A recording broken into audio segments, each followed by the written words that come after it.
या 11 के भी ले लीजिए, उसमें सारे फेरुल जो होते हैं वो एक ही कोड यूज़ किया जाता है। और एक कोड अगर आप जान गए तो आप सारी वायरिंग कर पाएंगे, सारा प्रोटेक्शन, और वायरिंग के साथ साथ आप सारे फॉल्ट को सही कर पाएंगे। फॉल्ट कहाँ पे है, किस वजह से बना है, सारा कुछ आप डिटेक्ट कर पाएंगे। तो चलिए इस वीडियो को शुरू करते हैं इसी के साथ।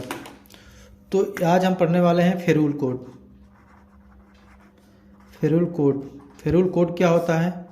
तो ये फेरुल कोड हर ट्रांसमिशन सब स्टेशन हो चाहे डिस्ट्रीब्यूशन सब स्टेशन हो, उसके अंदर एक हमारा कंट्रोल पैनल होता है। उस कंट्रोल पैनल के अंदर जो हमारी वायरिंग होती है, जो कनेक्शन करते हैं, जो सर्किट होती है, उसमें एक कोड दिया जाता है। उस कोड के अनुसार हम फाइंड कर पाते हैं कि यहाँ पे किस लिए सप्लाई दिया गया है, इसका काम क्या है, किस लिए यूज़ किया गया है। तो जैसे कि यहाँ पे पहला कोड होता है जो J1 J2 यानी कि J1 J2 को हम प्राथमिक सोर्स मानते हैं जो इस सप्लाई देते हैं। ये डीसी के लिए यूज होता है, डीसी सप्लाई के लिए। J1 और J2 डीसी सप्लाई के लिए यूज करते हैं, ठीक है। और डीसी सप्लाई के साथ साथ जो J1 है और J2 है, दो हैं, तो J1 यानी कि जो 1 है इसको हमेशा पॉजिटिव देते हैं, और जो J2 है उसमें हमेशा नेगेटिव देते हैं। यानी कि डीसी सप्लाई के लिए जे फेरुल आप जहाँ पे देखिए, यहाँ पे J है तो आप मान लीजिए कि वहाँ पे J के बाद वहाँ पे कोई भी अंक हो तो डीसी के लिए यूज किया गया है, ठीक है। डीसी के लिए सोर्स है वो, तो पॉजिटिव J1 पे, नेगेटिव J2 पे। इसी प्रकार से H1 और H2 होता है, ये एसी के लिए यूज होता है, एसी सप्लाई के लिए। तो एच से जो भी फेरुल जहाँ भी देखेंगे हम ये समझ जाएंगे कि ये एसी के लिए यूज किया गया है। इसमें एसी सप्लाई है यहाँ पे, चाहे जिसके लिए यूज किया गया है, लेकिन इसमें एसी सप्लाई ही दिया गया है, ठीक है। और इसमें भी यहाँ पे फेज, H1 पे फेज और H2 पे न्यूट्रल देते हैं,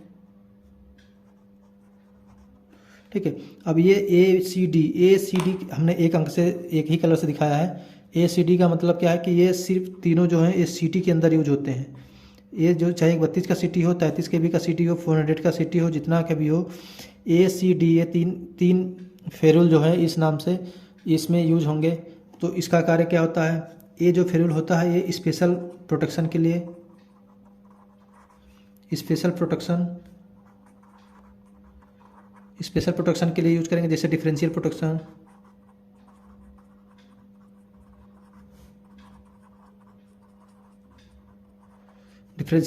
के लिए यूज करेंगे। सी ए और सी ये भी प्रोटेक्शन के लिए यूज होगा, प्रोटेक्शन के लिए। लेकिन कौन सा प्रोटेक्शन? ये इसके लिए देंगे हम बैकअप प्रोटेक्शन।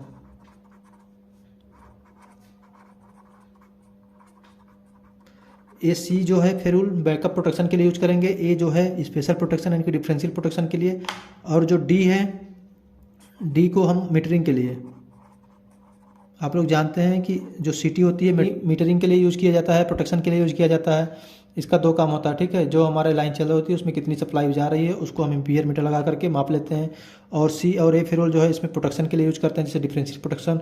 और बैकअप प्रोटेक्शन के अंतर्गत ओवर करेंट फॉल्ट, अर्थ फॉल्ट, ये सब आते हैं, ठीक है। तो इसको देखेंगे।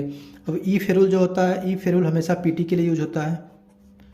ई जो है पीटी के लिए, पीटी जो पीटी मीटरिंग के लिए, जैसे वोल्टेज मीटरिंग के लिए यूज करते हैं पीटी का, तो वोल्टेज को मेजर करने के लिए पीटी यूज होती है। उसका फेरुल जो होता है ई होता है। और बी जो होता है ये बस बार के लिए,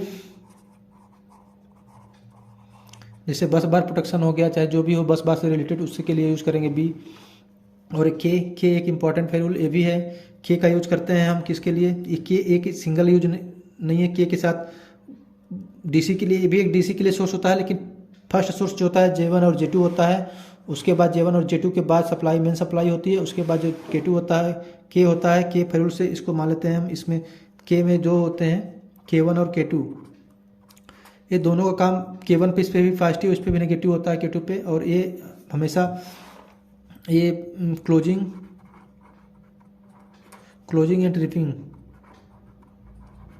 क्लोजिंग और ट्रिपिंग के लिए ये यूज होता है, और ये ब्रेकर में यूज होता है, ठीक है।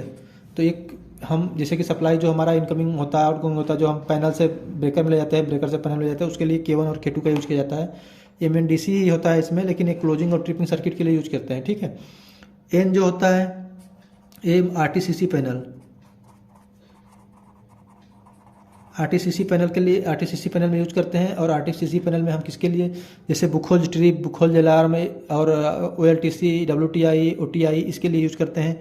एनफ्यूल मान लीजिए आरटीसीसी के पैनल के अंदर ही यूज होता है इसका, ठीक है। मर्सरीन बॉक्स में यूज होता है। यहाँ पे देखेंगे एल जो होता है ये इंडिकेशन के लिए, इंडिकेशन पर्पज के लिए क्या, जैसे सीमाफोर हो गया, सीमाफोर के लिए यूज करेंगे। एलईडी लाइट, जैसे क्लोज हुआ कि ट्रिप है हमारा, एलईडी लाइट बताएगी, तो इसके लिए यल फेरुल होगा, उसमें जितना भी नोट करेंगे यल से करेंगे। सीमाफोर की प्रॉपर्टीज क्या होती है, जैसे कि ये हॉरिजॉन्टल में होता है तो ये ओपन कंडीशन को दिखाता है, जैसे ये क्लोज होता है तो ये वर्टिकल में हो जाता है, वर्टिकल। और जैसे ये कंडीशन जो है ये एक नॉर्मल कंडीशन है, इसमें ना तो ये क्लोज है ना ओपन है, यानी कि ये एक तरह से इसमें सप्लाई नहीं दिया गया, ठीक है। तो इस कंडीशन में हमारा सीमाफोर रहेगा। अगर ऐसा सीमाफोर में आ गया तो समझिए कि इसमें कोई दिक्कत है, इस तरह से पहचानेंगे हम, ठीक है। और एफ फेरुल जो होता है ये फ्यूज के लिए, जिससे कि जो भी हमारा एसी डीसी का फ्यूज होगा उस फ्यूज के लिए यूज करेंगे। तो ये फेरुल से संबंधित जानकारी रही, और ये फेरुल हम उम्मीद करते हैं कि आपको समझ में आ गया होगा। और ये बहुत ही ज़रूरी है, इसको लिख करके नोट करके जैसे भी याद कर लीजिएगा। ये आपके वायरिंग करने के लिए और प्रोटेक्शन के लिए सभी तरह के लिए यूजफुल है, ठीक है। आप वायरिंग कर सकते हैं, इससे फॉल्ट को खोज सकते हैं, कहाँ पे कौन सा फॉल्ट बना हुआ है, किस लिए कहाँ पे दिक्कत आई है। तो इस फेरुल के जरिए आप सारे वायरिंग को ट्रेस कर पाएंगे और फॉल्ट को डिटेक्ट कर पाएंगे। और वीडियो को लाइक और चैनल को सब्सक्राइब कर लीजिएगा, वीडियो को ज़्यादा से ज़्यादा शेयर करिएगा, बेल आइकन दबा दीजिएगा, जिससे कि अगला वीडियो मेरा जो भी है वो आपको उसका नोटिफिकेशन प्राप्त हो जाए। Thank you.